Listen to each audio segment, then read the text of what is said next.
In this video, I will show you how to install Windows Server 2012. Press Enter to boot from DVD.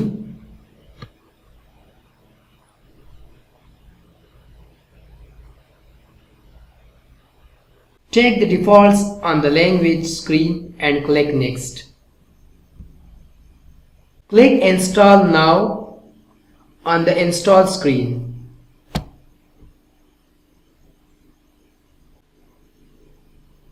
Click the second line item for the GUI, Graphical User Interface. The default install is now Server Core. Then click Next. Read License Agreement. Turn on checkbox.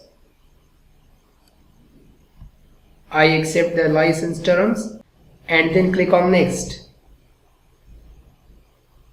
Click Custom Install Windows Only Advanced.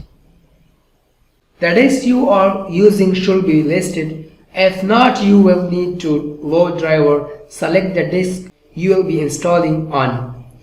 If you do not want to change drive options, click Next. If you want to use dual boot using native boot to VHD, click drive option, then you can create custom partitions. Click on Next. It will then start copying files.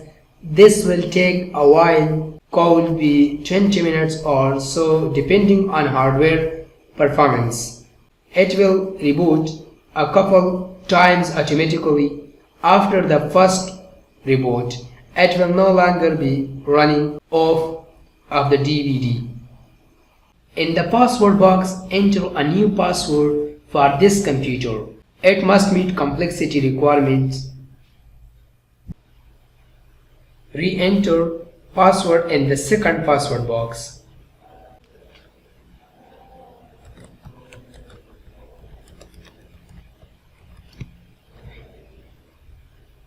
And then click on Finish. Press Ctrl plus R plus Delete at the same time to get the login screen. Up. Go to Input and then click on Insert, Ctrl Alt Delete. Enter password and press Enter.